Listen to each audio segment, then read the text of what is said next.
Rape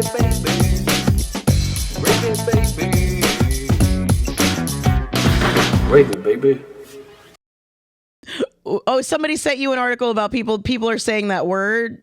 That retard's back. Yeah. Mm-hmm. Well, Deadpool.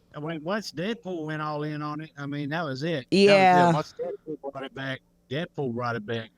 I didn't know Deadpool had brought it back. Shane Gillis. And also Shane Gillis. Yeah. Because I remember making fun of the people who got emotional about Shane bringing it back. And I still think it's so funny that that dude called him a hero. Yeah, it is. Yeah, no, that's retarded.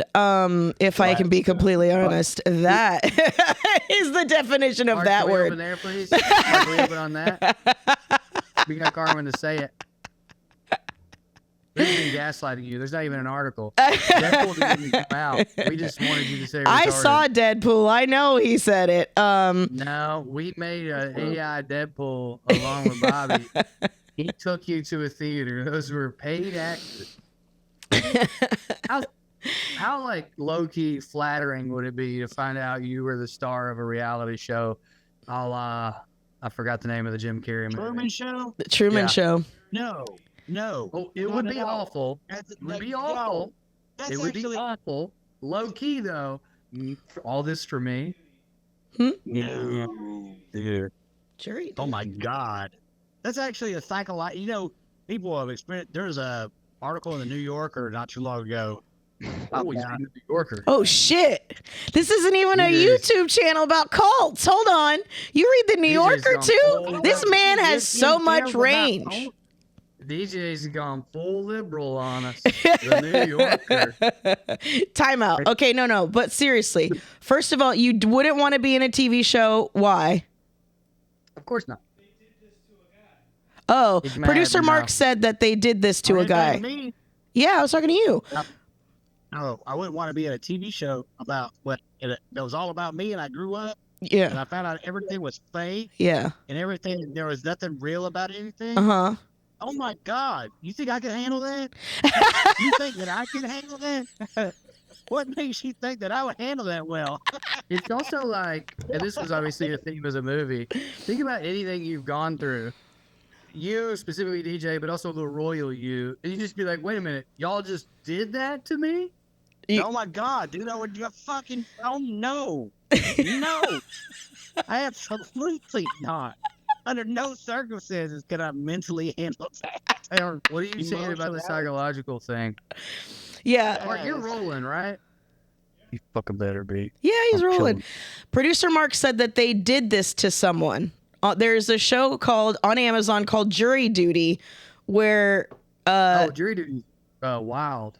yeah, I haven't seen it, but It's this not was his whole life though. It's just yeah, Jury Duty. oh Get wrecked.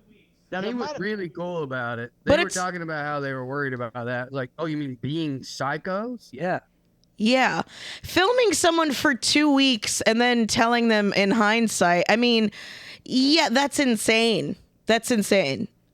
But also, I mean, It is. that was kind of one time. This is adjacent, but one time I was on mushrooms a bunch and I was watching David Attenborough do one of the animal shows because I fucking love that. That's like one of my safe things. And I was watching the British Isles one, and I think the opening of it, it's about puffins, which they're almost penguins. I like to call them. They're penguin cousins. So cute, so close. But there's this puffin, and he's getting dive bombed for his life. He's got a mouthful of fish to get back to the nest. He's got a little family to feed. He's getting dive bombed by like albatross and all these other fucking birds.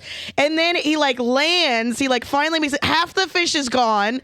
And then it pans out and David Attenborough's just sitting there talking about the fucking puffin. At the same time, I'm like, dude, you can't help a motherfucker out? You just gonna watch him go through all of these trials and tribulations? I mean, that's kind of the thing with the Truman Show for me is like you watched him with no influence, I guess. No influence? Yeah. You heard him. Yeah. Yeah. It seems I mean, rude.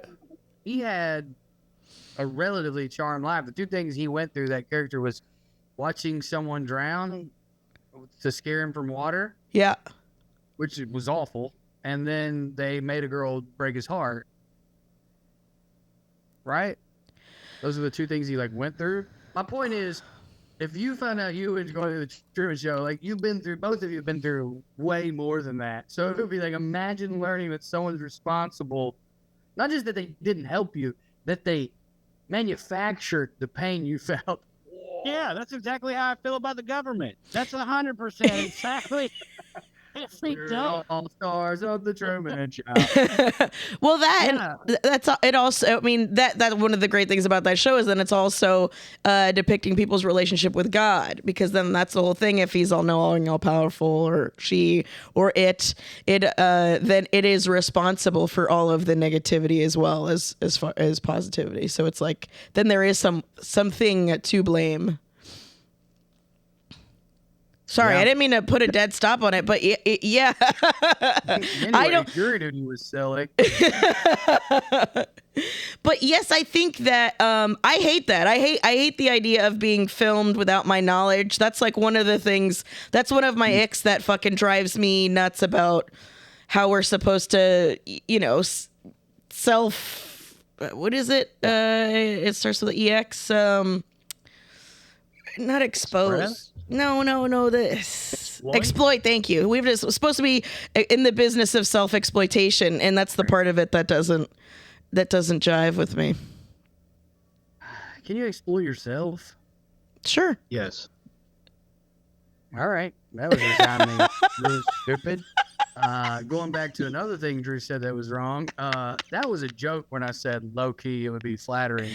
That was just like, hey, don't we all have a huge ego? I would lose my mind if I would probably, it would be the greatest piece of television of all time because I would start murdering people. Ooh, that would definitely help with the ratings. Oh man, And you know what you just made me think of? All the background work that would go into people trying to get you out of being going to jail for murder because the ratings are through the fucking roof. Dude, we picked the right one. We picked the right. He can do it. He can do it. Give the psychologist a raise. This was the guy. We tricked him for this long, and when we revealed it to him, he did what we wanted him to do. He killed him. I mean, that was the darkest part to me, one of the darker parts of the Truman Show. The guy who ran it all, played by that hot bald guy. What's his name? Beautiful. He was a hot bald guy. He was one of those. He and Billy Zane are the hottest bald men of all time to me. Mhm. And I think Billy Zane chooses it. I think Billy Zane can grow hair. He's just like, look how hot I am if I want to be. Look how hot the shape of my head is. White guys. They're hotter brown and black men. Anyway, his character didn't want him to get caught, and then he did, and then he was still doing at the end when he accepted that Truman was gonna leave and the girl was gonna come back and they were gonna rekindle their relationship. He's panning in. He's still let's also milk this fucking moment. And that's honestly that's foreshadowing of where we're at now with sincerity's in now. So everyone's being sincere all of a sudden. I don't know, because the kids call it all that cringe. They don't like sincerity. They prefer the apathy. Kids can see through everything we're doing. I guess I mean with us. Kids got their own problems in the future to deal with. That's I don't know true. what they're going to toilet. But there is something to be said. Throughout my life, so many people, some of them are ended up being narcissists. Some of them aren't. Regular folk, nobody. Some of them are mentally ill. Some of them aren't. So I feel like the sample size is pretty wide enough where this could warrant some sort of theory. Throughout my life, so many people have said that they feel like their life is a movie. They feel like they should be if my life was. Think of how many times have you guys heard someone say that? My life should be a lot of main characters out there. That sounds like that's what we're talking about. Yeah. Well, I think there is you're the main character in your own story, but then again, I don't know why you would want to keep going on if you felt like you were I always thought I was a secondary character. as in that world. I always thought think part of I that was is like, just, we frame reality through what we all like. Watching movies makes us feel like we're in a movie. Do you know what I mean? Yeah.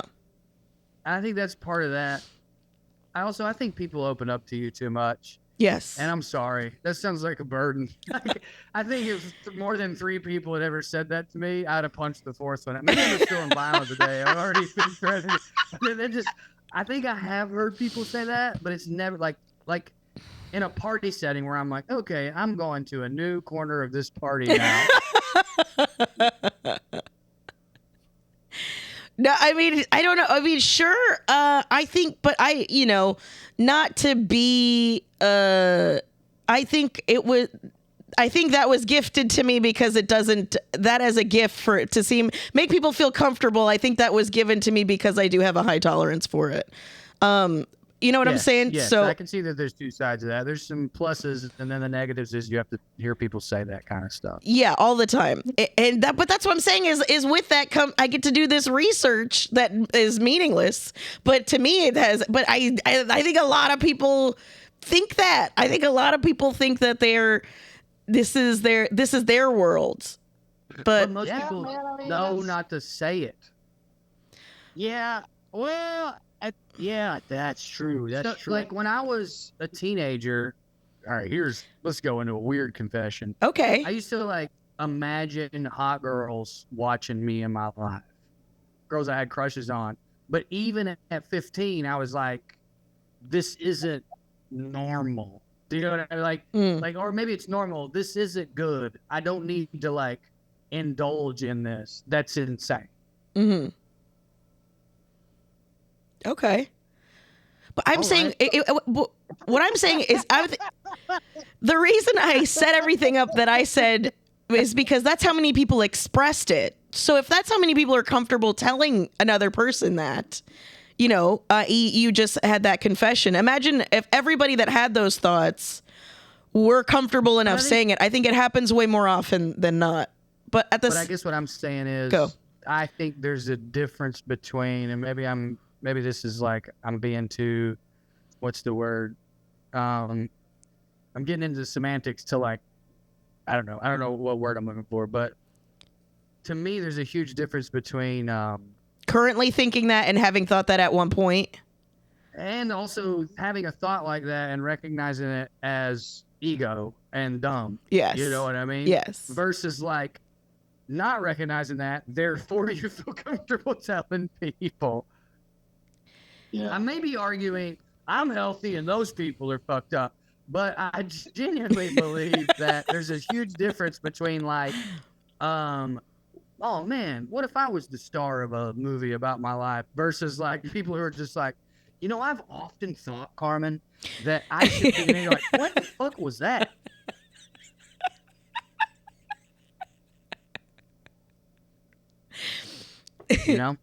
I'm still curious about the psychology about this you were going to talk about, DJ. What were you going to say about it? It's a psychosis that people that think of like a Truman psychosis, where a person will go through. Sometimes it lasts a long time. Sometimes it just lasts a matter of days, where they just, without drugs or anything, just go through this thing in their head where they feel like everything is like they're in a movie, which is interesting because what is it that the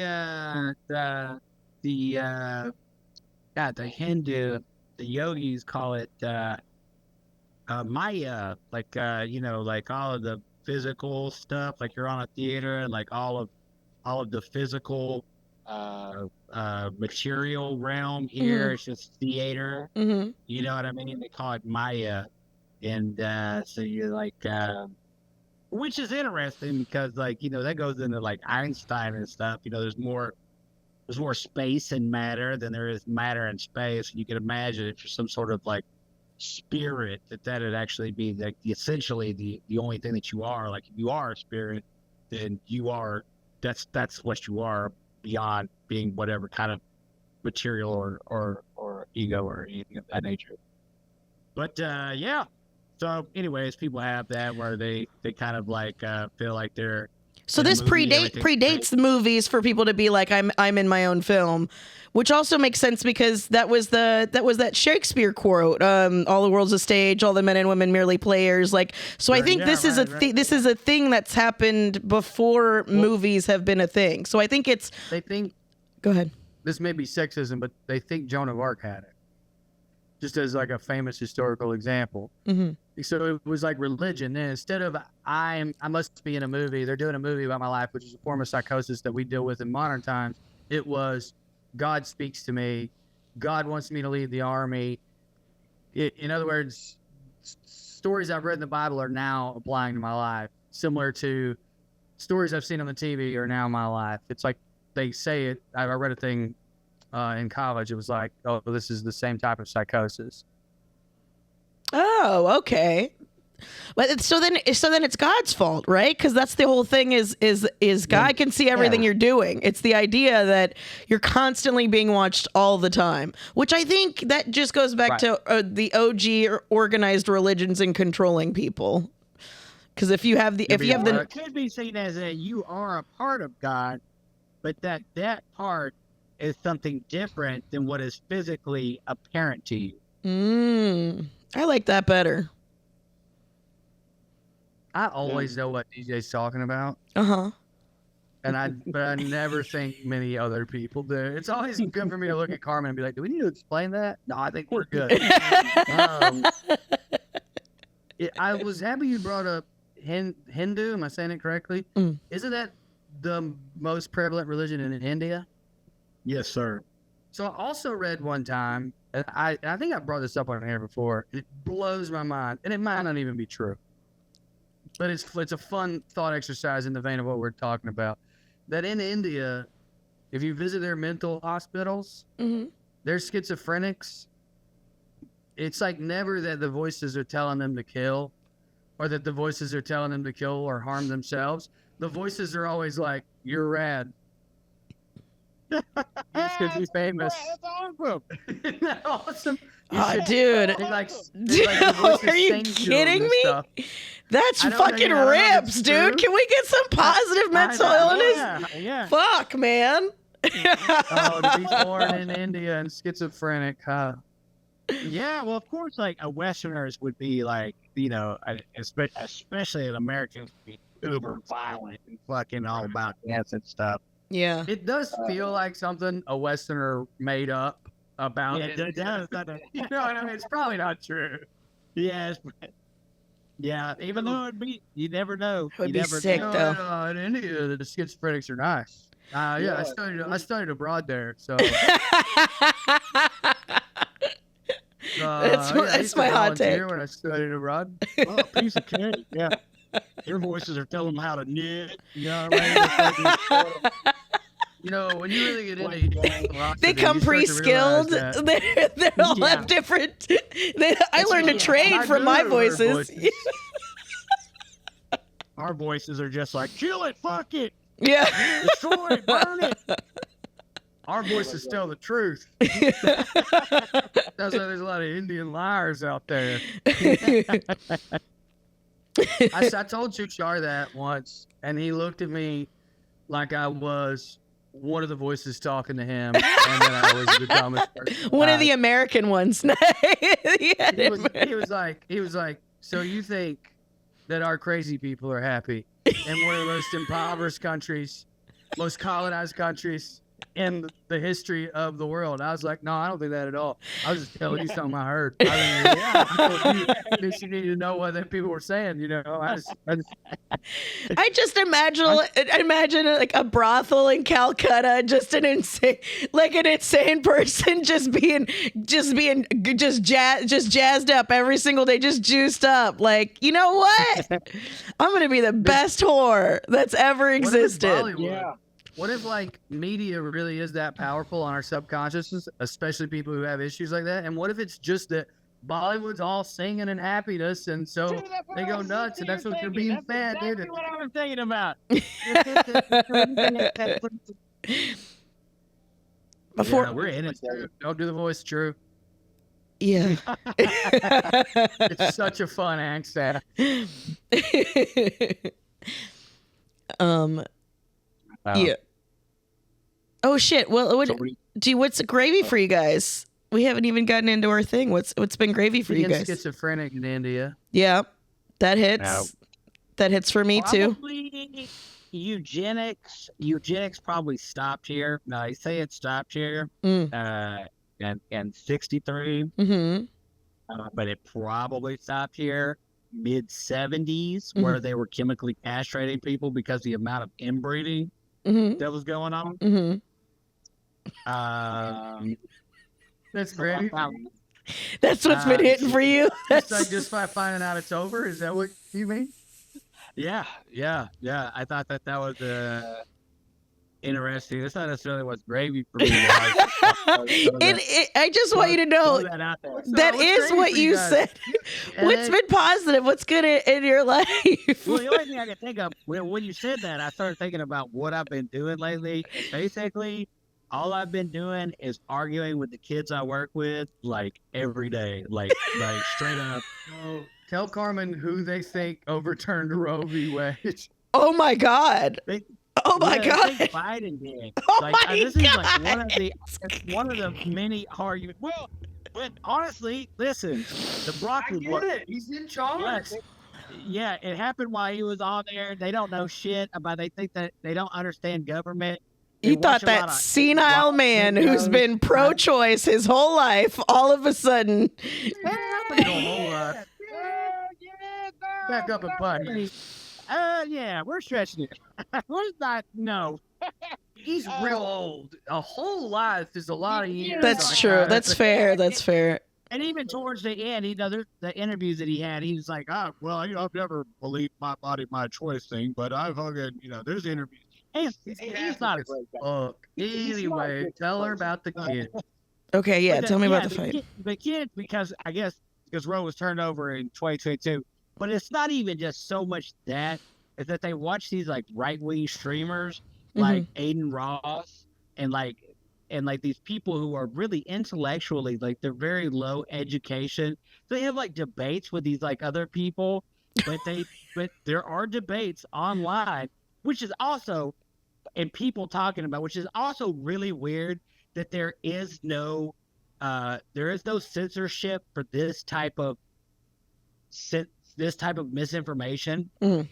Going out there and saying Biden, Biden overturned Roe. You know what I'm saying? Him and the Supreme Court while he was president. You know what I'm saying? If you didn't know anything and this was like your first. This like all you knew was Trump. This is your first election. All you know as any type of an adult in this world was the two. You know what I'm saying? And you were not that smart, and probably come. It like I said, eugenics. They pretty much just stopped. So you got the first pair of good genes. Yeah. On this side of the mountain, so they're brand new jeans. You're wearing them in. You know what I'm saying? You're a little tight at first.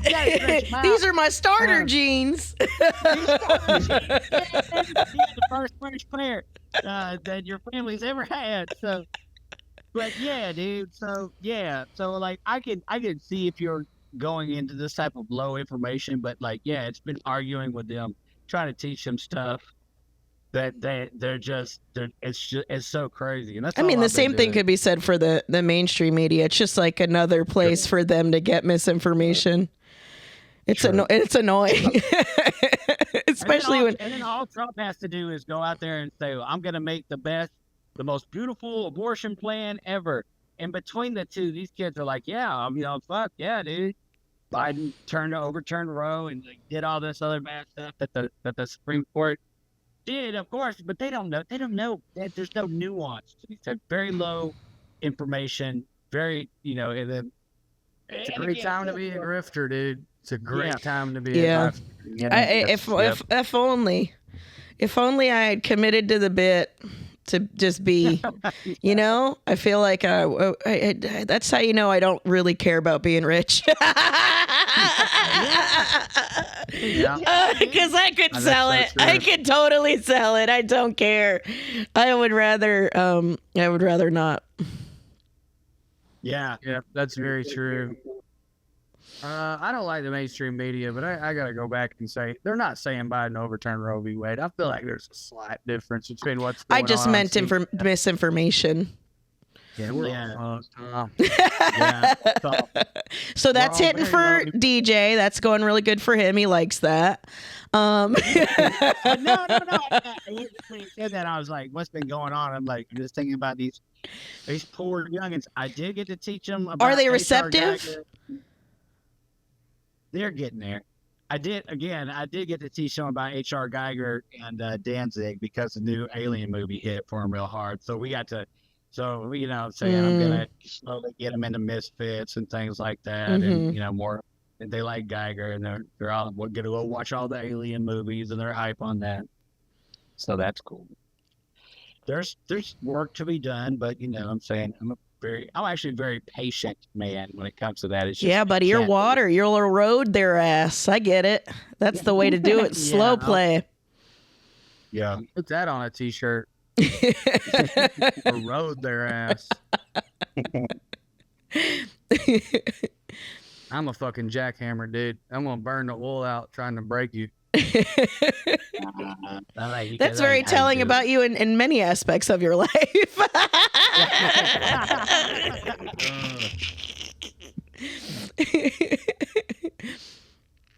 Hell yeah, dude.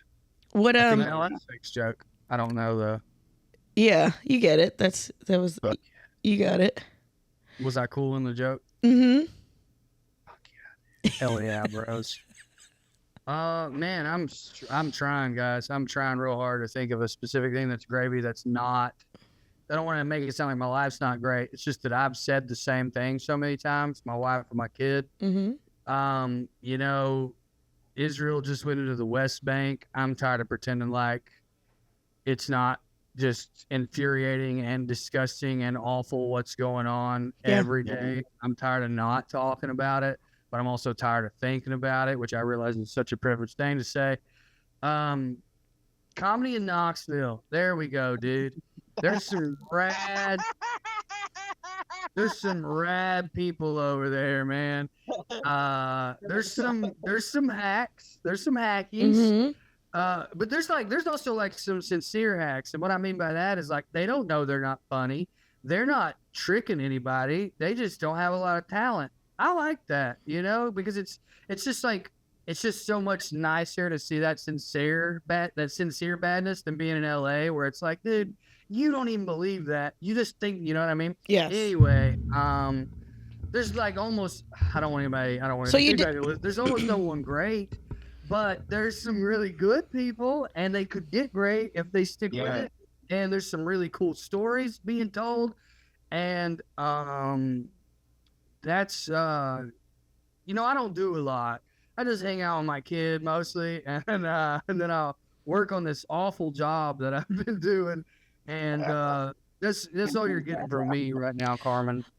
So did you just recently do a show in Knoxville? Is that why that came up? I've been hopping on Don't Tells and doing open mics when I get the urge on and off regularly. I actually do shows about once a week in Knoxville. I was doing them about 3 times a week leading up to my Don't Tell Comedy special coming out September 9th on Don't Tell Comedy's YouTube, and you'll see clips on both our Instagrams.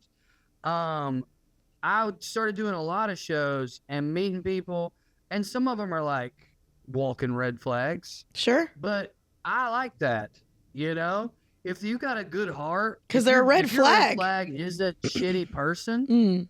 I want to know. I'm in, dude. If your red flag is not totally a bad dude, then I'm in. I like the other red flags from a distance, of course. You're not hanging out with my son. Well, yeah, it's interesting then. Yeah. See what you say at this open mic, especially if I get you fired up right before you fucking go on stage. You know what I mean? I like doing that. I don't have as much time as I used to really get involved in that kind of thing, but there's nothing more fun to me. And I won't say nothing, but there's a few things more fun to me than like knowing someone's nuts and then like putting a little nugget in their head right before they go talk to a group of people. That's my key. That's my gravy, baby. Yeah. Just like tell a nurse who's like barely hanging on right before they go on stage. You see those 2 dudes right there? I saw one of them has a 3% tattoo. I could be wrong. Pretty sure that's what I saw. Buddy, watch them fly like a dove, dude. Okay. And is there a favorite archetype that you've, because that's the other thing too, is when it comes to comedy shows and open mics in scenes, there's always archetypes. I remember noticing the similarity because before I did stand up, I used to do karaoke all the time. Because I had that fucking obnoxious need to perform, and they're just like in karaoke and open mics, there was always the archetypes, same kind of archetypes, the same kind of people that desperately wanted to be heard. Do you have a favorite kind? I do have a favorite kind. Let me say, there's two different ways for me to answer this question. There's like kinds that are entertaining to me, but then I'll tire of them. Yes. Like one that I just recently got tired of is Shane Gillis impersonators. Yes. For like 2-3 weeks, I was pretty into all the dude bros who do this and talk about midgets or whatever. And I was just like, yeah, dude, let's see your impersonation of this guy. And now I'm completely over it. My current favorite archetype that I know that I will get over again soon is dude who would be an incel if he weren't hot. Ooh. So this guy gets laid, but still hates women. Like his mom did something to him, or he's angry and he doesn't know why. Because even though he does get laid, no woman can do what he needs, but he thinks they should be able to. And he's also not allowing him. That's also the other problem, is he's cock-blocking the ability of that happening. And that guy's just, he's sad, but he's got an interesting life to me for a week or two, and then I get over it. Yeah. Now, my favorite archetype that I don't get tired of, I'm going to give you an example, and since I'm giving a compliment, I'm not afraid to say the name. Do either of you know who Shane Bianca is? He just became a door guy at the store. He's from Nashville. I don't know. I'd have to see the face. I'm so bad with that. I'd have to see him. All right, here's how I'll describe it. This is an open mic archetype, not like a real world archetype necessarily. You guys know, you're gonna know exactly who I'm talking about. Autistic dark joke writer. Yeah. Yeah. Oh yeah. Like a lot of literal, a lot of kids in Knoxville. direct, dark, addressing humor. I love that. Yeah. There's 2 or 3 kids in Knoxville, and I saw one of them on a roast battle, and you could tell he didn't want to be there, and he was like uncomfortable, and he was just annihilating people. Like he was like, I hate every minute of destroying everyone in my path right now, until the crowd got going, and then he was like, oh, I'm good at this. Here we go. Yeah. Well, then it's also like an inherent like being mean thing. I think it activates a spidey sense a lot of times. Then when it's like people are encouraging it, you feel better about being awful in the context of roast battle. Oh, I hide this part of me. Oh my God, they're accepting it, and everyone, like, no one's mad at me. I can get all this out without actually hopefully hurting anyone. Yeah. Here's what he said to me. I was on the panel, like running my mouth and judging or whatever. Yeah. And he said to me at one point, I bet you spit in the fish's mouth before you throw it back. Oh my God. I gave him $50. I said, I'm going to give you $50 if you let me have that joke. I don't know if I'll ever use it. Nice. I had on like my Western, I had the things you bought me, so I looked a lot more country. And he goes, he did it in my accent too. He goes, I bet you spit in the fish's mouth before you throw it back. That's fantastic. That is fantastic. Made my week. That was gravy as fuck. That got me through some stuff. I love a roast joke that isn't calling someone a pedophile or, you know what I mean? Yeah. It's like there's like 5 buttons that you can hit that are always like, oh. But if you could cleverly, it's a fat, she's racist, slut. He never gets laid. Those are same coin. That's the same joke to me. He never gets any pussy. She's a whore. That's the same stupid joke. Yeah. And then, and then pedophile or incest or something like that. I mean. Yeah. Oh, and race.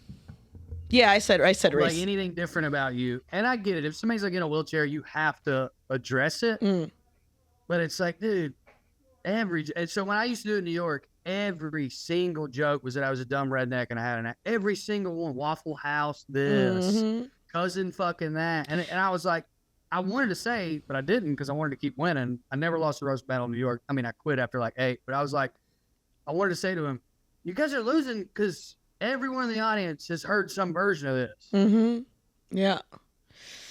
Yeah, that's when it comes to when I did roast hack. battles. Yeah. I always call it roast hack.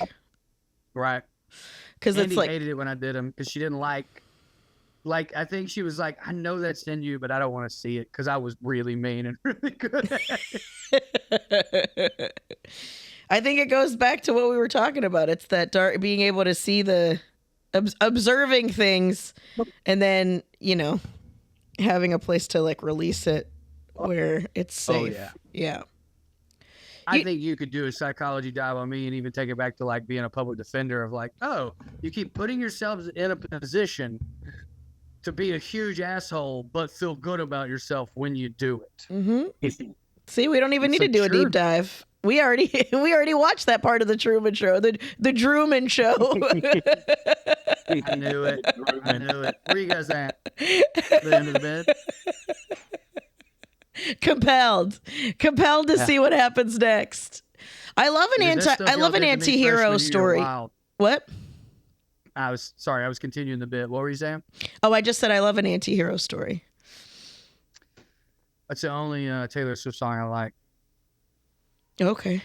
DJ, did you ever do roast battle? I did a couple of them. I'm not like, don't have that thing. Yeah. It's hard for me to picture you doing it. Yeah, it's not my thing at all. It's like, nah, I'd rather not. There's a kid named Andrew in New York. Like everybody wants to be Eminem. It's like you want to be like say that though. Yeah, don't do it. But there's this kid in New York, Andrew. I just out of like academic curiosity, I'd like to send you some clips, DJ. You could do a version of what he always does because he's just the sweetest. Like his whole bit on stage is that I'm a sweet boy. So when he like does a battle, like my favorite one ever, he kept telling Kaylin Palufo he wasn't afraid of her. And I know that doesn't sound funny, like, but she's a broad like me, fun. Yeah. So she's very assertive, very mouthy, very brassy. He was like, Kaylin, stay away from my family. I'm not afraid of you. And it was just so fucking funny. He did no jokes. Every single round, he would start to do a joke and just tell her he's not afraid of her. That's awesome. Yeah. Yeah, I do love when people make it their own. That's a delight. That's way better. Yeah, it's way more interesting. I just feel like say at one point in time, a bunch of comics saw 8 Mile a bike and were like, you know what we Dude, I think that's around when this fucking started. That's so true, man. Fucking lose yourself on the way to the goddamn store or whatever. That's very true. This hits for me so much because I've been making fun of male comedians for the last decade because they're already like that in general, like fucking mom spaghetti before they get on stage, and roast battle is such a perfect amalgamation of that. Sometimes if I'm tired, like I flew in that day or whatever, I'll do push-ups to get my blood flowing, but I refuse to let anyone see me doing them. Because I'm like, I gotta be the opposite of what you're talking about. Like, I can't have anyone think this is what I do to get pumped for my set. Yeah. You'll appreciate this thing, Carmen. My favorite 2 roast battles I ever did. One, this kid would go by, he on Facebook, his name was like, whatever his name was, Sex Machine. It was like John Sex Machine Johnson. God. Yeah. Like he wore a pink suit or whatever, and I did some roasts of him up top that were pretty obvious. But then I just pretended to be his attorney in the second round because he had been accused of like not doing anything like rape, but like trying to kiss this girl and her saying no, and then he followed her to her car and was like, well, like, you know what I mean? He had one of those, this guy's creepy accusations. Oh shit! I pretended to be his attorney defending him against those, and I would say, she like, Your Honor, my client, Sex Machine, stands here. Accused and innocent, it was just so fun. It was like, that's way more fun than like Yeah. This If guy you're looks here, like. who's DJing the ICP concert. Yeah, or whatever. yeah. Although that's actually pretty fun. That's a pretty fun joke. I also like did that. line. And then my buddy Matt in the second round, I took my overshirt off and I had on a black shirt and a chain just like him. Mhm. And he's from New Jersey. Mhm. And I just started being him. Oh, I wow. just did the rest of the roast as him. I put sunglasses on. Forget about it. I just have fun with it. I don't know. I liked it. Yeah. Because it felt like theater to me. It felt like Improv. It's more like improv and like. Well, you got to write the jokes ahead of time. I think it's to me, it's more like pro wrestling. It's more that. Right. It's exactly what it's like. So why be anything other than a character? Why not go huge? Why be the same fucking thing? You know what I mean? Mhm. Yeah. Yeah. Like, I'm going to get back into roasting. Goddamn, dude. It might help considering your current situation to kind of get some of that out, Yep. just as And I a quit 'cause release I thought- valve. I was like, well, this is lame. You Mhm. know, like Yeah. this isn't comedy. Right. What's gravy for you, Carmen? When was the last time you guys did do you have like a self-care thing that you guys do that makes you feel good about yourself? For men, a lot of times it's a fresh haircut. Yeah, it's like a fresh haircut for dudes or shoes. I'm trying to not to do anything that's consuming. That's cool. Because that's part of the things that I always find is like the quote unquote self-care industry. It's just all trying to get you to buy products. But My favorite one is Cold River. Going in a cold river makes you feel good about Yes. yourself. Nice. Walk down to it, and I feel good. Like if I walk down to it, I feel good about myself too. Like I did that. Like way to go, Drew. You did a thing in nature, and then you feel great. And then you get a cold plunge at the end. Nice little treat at the end. Okay. Yeah. Deej, do you have a thing? Oh man. Man, I like to get up in the morning and then like fucking burn one. Yeah. Wake Right and on bake, the baby. Okay. Woo! That's you made it into a joke, but DJ's a big ritual guy, and he's actually like Oh yeah. through watching him help me like realize how much ritual can help your life. For sure. Oh yeah. They get out and I do all my feeding and stuff like that, man, as the sun's coming up. But it's crazy because we know the fall's coming in, so we're just it's hot today, but it's just perfect for that warm cup of coffee and that hoodie. So cozy. That's nice. So Carmen, what's your wait before you tell me what you bought.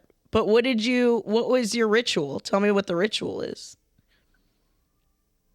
Smoking out, doing all my chores, eating breakfast and coffee, getting in the go house, smoking some more, reading my news, enjoying all. I got, I keep up with stuff. So like I got several different things that I keep up with that I go through. So it's like the first hour of your day is just a list of things that you go through, and then you feel slightly more accomplished after you complete every single one of those things. And then it's been an hour or 2 hours, you've done all these things, and then you feel good to go about the rest of your day. It like helps you feel whole. Is that what would you say that? I think that just the ritual of being able to get up and like especially what I think another thing that's really great about having animals is that it helps you with your ritual because they have to be fed. Things have to be clean. Things have to be done.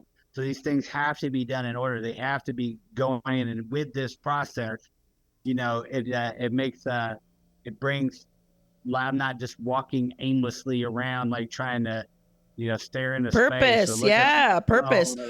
Ritual leads to purpose. Yes, I love that. Same with that, baby. You could skip one day, but that's really all you do.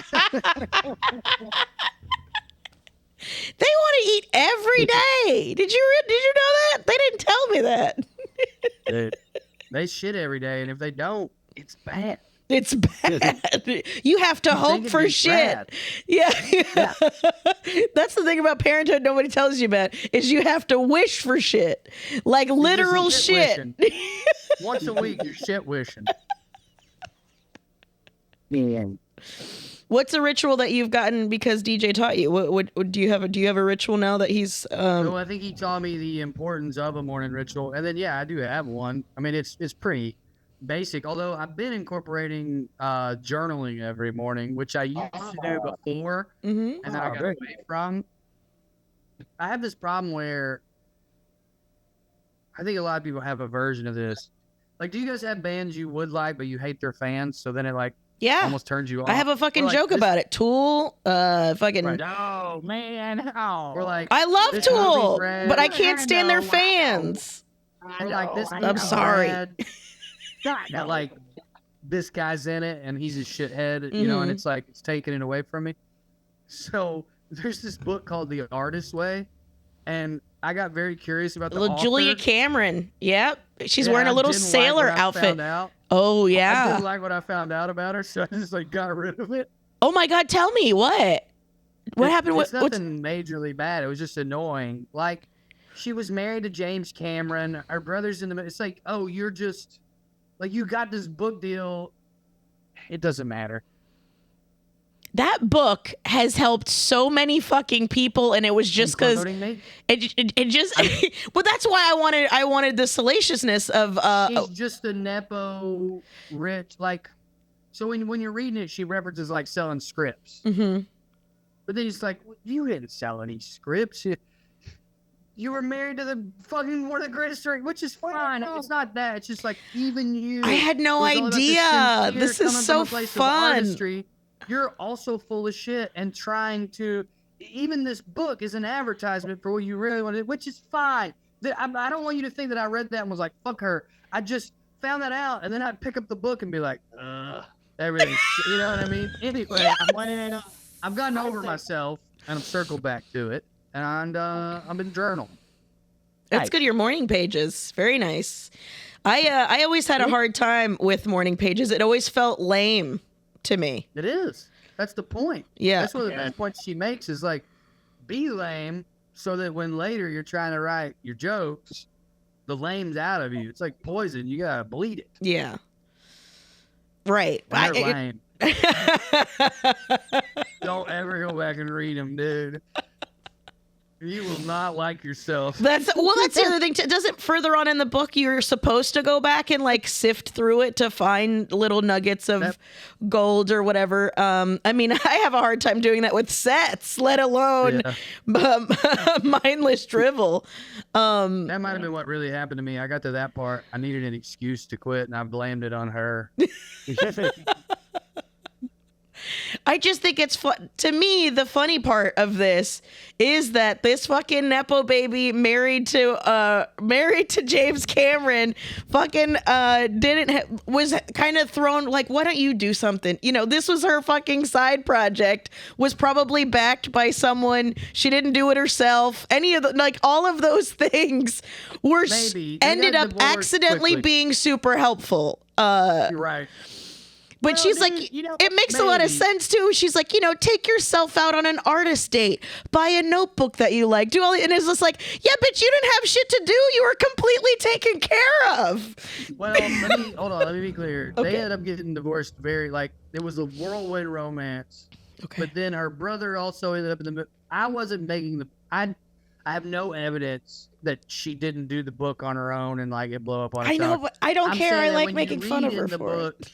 Yeah, she like references screenplays and these failures in her life, and I almost got this movie made, and then I didn't. But then this other movie, that's the part where I'm like, that's not a real experience that you had, Right. not in a way that anyone else would have had. Right. Or she wrote a shitty script because her boyfriend was writing scripts and then was mad that piece of shit wasn't getting made because she never went to school for screenwriting, blah, blah, blah. Like, to me, this is very much, and I love Julia. I've learned a lot because of Julia. The book is very helpful, but I love the idea of us basically of her influencing a generation of creatives by being basically the blonde bitch that fucked Steven Spielberg in fucking in Indiana Jones, the second one, the Kalima one, that she was the worst actress. She only got that role because she was sleeping with and in a casual relationship with Steven Spielberg at the time. It's very well documented. She is the big hole in that whole film. And she's one of them. Yeah. Yeah. They're pretty. I heard Steven Spielberg say she was 3 of them. Hey. Oh, come on now. You know what? No, if we, and this is what I say is like you have to really separate like the art from the artist. It's like even though like. I might start talking about CIA. Never mind. Come on now. You already brought up eugenics. Don't fucking puss out now. Hold on. It's going to derail us. Let me just make one quick point, and then I want to throw it to DJ for full CIA. Let me just say, because this is important to me, I projected when I found out all this stuff, it's just as possible that she is like Einstein's wife. That James Cameron ripped her off and then divorced her, and then her brother took all her ideas and didn't give her credit. Like, yes, it's super possible that she is this, because the book is phenomenal. It is. It's possible that she is the talent in her life, and that all these people are bleeding her dry, and that's where that little bitterness comes out when you read her book, you know, and she's just being very classy about it. And if people who don't know, Einstein's wife did all his math for him, and some people think was smarter than him, but she definitely like did all his math. That's a lot. He said that. He said it. He's like, yeah, I can't do the math. All right, bring in the CIA. This is all this is all fun. Go ahead. You had DJ defended Einstein on your bingo. I'm not defending Einstein. I'm just to say that he just like. I'm not saying that that's completely untrue. I'm just saying that that's like one of those things that I think. I don't know. I'm not gonna. I have to look at it. I mean, look, he's a brilliant man. I'm just saying that there could be a scenario where the woman behind the veil is as or more talented than the guy. This is, I mean, producer Mark brought up the point that George Lucas's wife is the person behind Star Wars. His first wife, not his current one. I mean, it's possible for generations. People have not been listening to Broad, so I mean, it's not unheard of. But I was just saying it would be funny. I always say, for generations, people haven't been listening to Broads, you know. Thank you, Drew. I want to make sure DJ got it.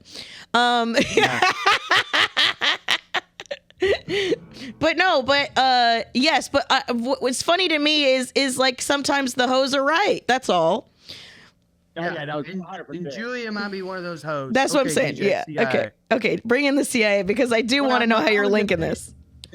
There's no reason why something can't be. It can't be both things, both helpful and good for you, and be the truth, and also be shitty like that. You know? Yeah, religion. I mean? And a perfect example of that. Yeah, religion. Timothy Leary, like a Gloria Steinem. She like there's no reason that she was a CIA asset. Huge, was not supposed to talk about their big feminism, and totally did some remarkable things. Great for feminism, for the gender wars and whatever, but not for class issues. And it's well documented. Even she's, you know what I'm saying. So that's not to say that they haven't done it. An uppity bitch. Oh, sorry. Yeah. Trying to separate, feminism from like classism. That's an old story. But that's not to say that like what you always hear people say, oh no, she was, an asset of blase squad. And it's like, yeah, but the book's already written, the deed's already done. It's not like she didn't write a bunch of cool shit and say a bunch of good shit. You know what I'm saying? Sorry, that was it. Oh, okay. Yeah. I can expand on that a little bit. I just was reading something about this. Supposedly, sort of the socialites in the New York scene, when Steinem, like, and feminism started to become a thing that was really being talked about in the 60s and 70s, they were like, we do want women to go to work. So we're going to, because we need more people making money so they can consume, and we need more workers. So we're gonna get full on behind. So like rich entities were like, we're gonna get full on behind the feminist movement. I mean, there Because- were people that there are conservatives that have put money behind BLM stuff for the same fucking thing. It's there's plenty of that going on. They don't even got anything to do with the CIA, but yeah, that's just money and capitalism. It's like the Nike Colin Kaepernick thing. Mm-hmm. When Nike gave Colin Kaepernick a deal, and everyone was like, "See, it's all bullshit and fake." And I'm like, "Yeah, this isn't good, like in my heart." But at the same time, I know Nike's only supporting him for money. Isn't it nice that you can make money off of like standing against the NFL if we're in a capitalist world? Isn't it nice that that's profitable, that enough people are like, cool? Well, that's always because to your point, an agreement is like, that's why conservatives are always like, if you're woke, you're broke. And it's like, I don't know that's not necessarily the case by any means. If that was the case, this would not have happened. That's also such a stupid argument for them to make, because they're like, they just want to cancel people. And it's like, you're arguing that if you go woke, you go broke, and that if you get canceled, you go broke. Who's making money, Daddy? Exactly. Who is it? It turns out, it makes no sense. Everybody who's involved in this. Yeah, everybody's getting paid. Come to find out, there's only a couple of issues where it's actually even fucking real that even happens. Wow. Yeah. The only thing, issues that you can't really make any money from, or at least that you won't get into trouble for, like Palestine. You're covering up the mic. We can't hear you. Say it. Dude, DJ's telling the truth. And that's what I'm saying. I want to hear it. Oh. They're coming after his ass. You see how big of a difference that it is with like social movements that you can make money from, and like where the real fear is on like a social revolution, or like like with Palestine, that whole fucking thing is like, people are really for real losing their jobs, not able to get jobs, being cut out, you know what I'm saying? Like fucking, like, you see what real cancellation of a which is scary. It's fucking crazy, because you never thought, we thought we knew what a cancel culture was, and now we're finding out, you really, like, you won't be able to go to a school, you know what I'm saying, or you know what I'm saying, won't be able to be, fucked up on jobs, you know what I'm saying. You'll probably get the jobs you want, though. Like, I don't know how it's gonna work, but it's crazy. People getting arrested and shit, man, for speaking. Crazy, dude. Well, we have had waves of that in the past. It's a situation where these entities and institutions want to do that, but only if it doesn't cost them too much. And with this particular issue, NYU can fire a professor and get some pushback, but not enough. They, like, a lot of these institutions, in my opinion, wanted to fire the black professor too. Just felt like they couldn't get away with it. So there was an excuse. Yeah. I'm gonna have to GO soon, but yeah, I'm with DJ. I'm with you, buddy. I mean, shit, dude, my Instagram has been demonetized since November, and it's not like I was making a lot of money. You can say that Biden overturned goddamn Roe, but you can't say fuck shit about Palestine. You can't talk about the real fucking war that's happening. All I did was share something. I think Means TV made it, and all they said, they were making the point that a move, I want to say Israel had pulled, maybe America, was just like what Bin Laden did. And then they hit me with you can't be pro Bin Laden, and I was like, well, here's the thing about me, I'm not. But thank you for this message you sent me. That was fun to read. I'm glad to know that you're taking away my $12 a month or whatever the fuck I'd usually make on this. And dude, I swear to God, this is a whole nother thing. Every single time I go viral, like 1 million plus, it's right after they stop paying me. It's happened 3 times in a row. 3 times in a row, they've come up with a reason to stop paying me, and then my next video goes super viral, and I'm like, y'all were literally throttling me. This is the Truman Show, but y'all won't let me be famous.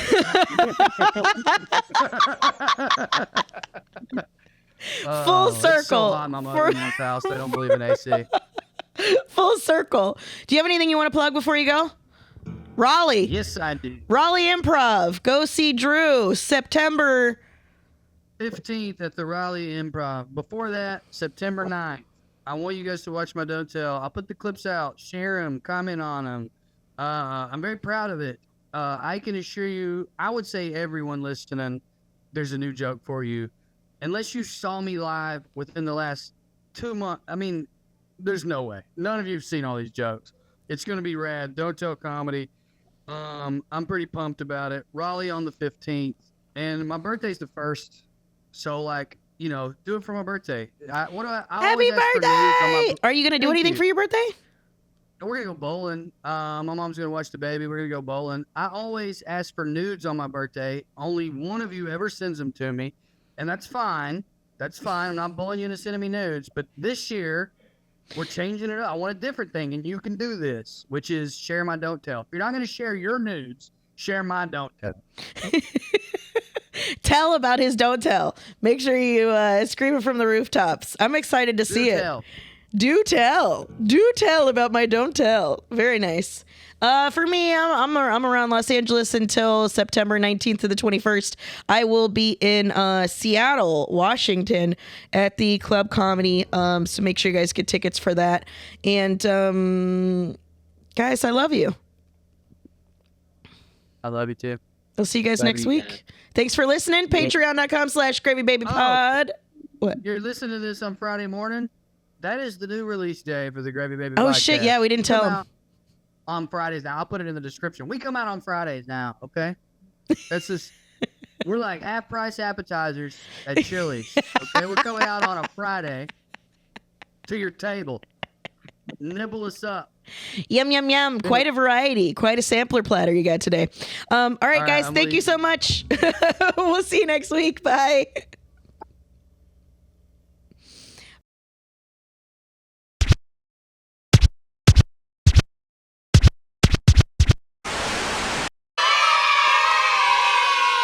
You could stick a whole ribeye in one of your back pockets. Like,